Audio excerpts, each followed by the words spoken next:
Hey, it's Steve. If you are a subscriber to my channel, you might remember when I said this after my last MRI. The end result? Nothing's really changed. I don't want to imply I was confused by the results and trying to figure out why the sclerosis remained even after all my symptoms are gone. I don't care about the scars that are on my brain. If I had become obsessed with them, I might not have ever seen the way to get my life back. And isn't that really the point? But my symptoms are gone. I feel young again. Like how life was before I showed up.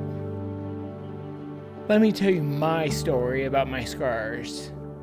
And boy, do I have one. Why don't I let Mom and Dad tell you as they remember it?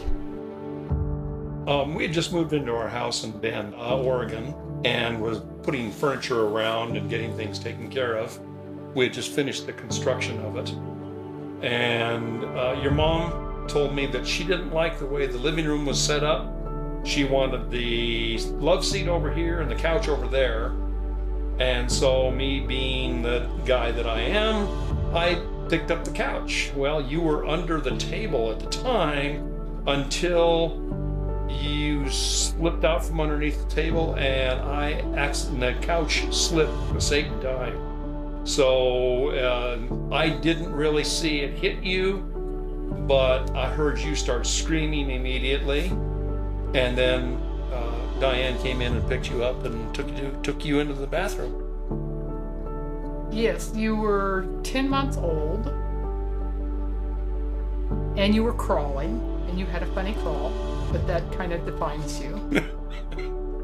And you crawled out from underneath the coffee table, and I heard the scream, and I came running from the bedroom where I was, and your dad was kind of freaking out because he didn't know what he had done. All he did was see blood. So I picked you up and I took you in the bathroom and I washed the blood off and realized that it was your hand that was had been injured. So we gathered up your two and a half year old sister and wrapped you up. It was a cold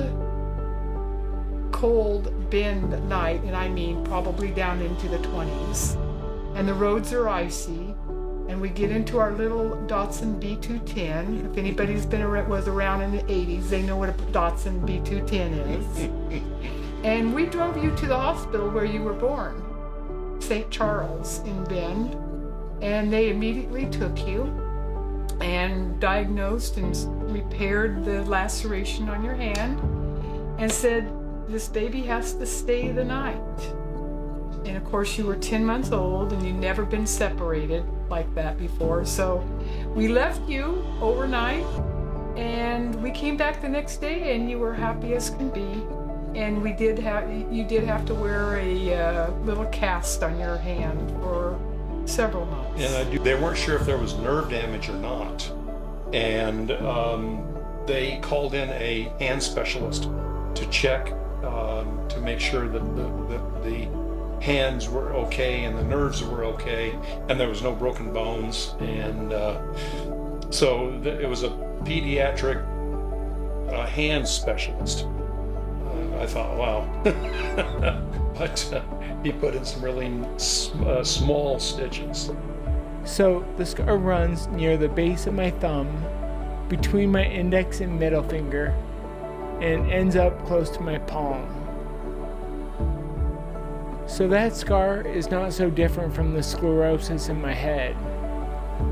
Scars on our skin sometimes heal in time. And in the same way, our brains have a natural ability to regenerate. It involves making myelin by cells called oligodendrocytes. But I think the scars in my head will likely be like my hand, healed, but there will forever be a scar.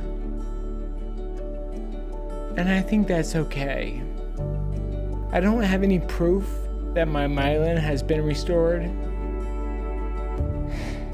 but I have an overwhelming feeling it has been.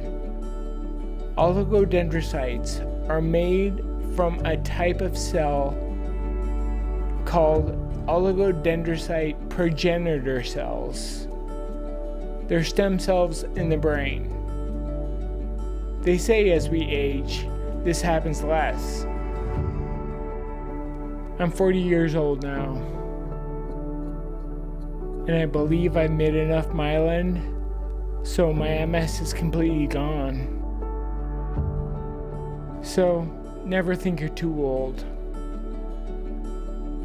Let me tell you, I feel all function has come back now. So from someone experiencing it firsthand, it's changed my life. Thanks for watching. Make sure to like and subscribe. Check out this video. Until the next one.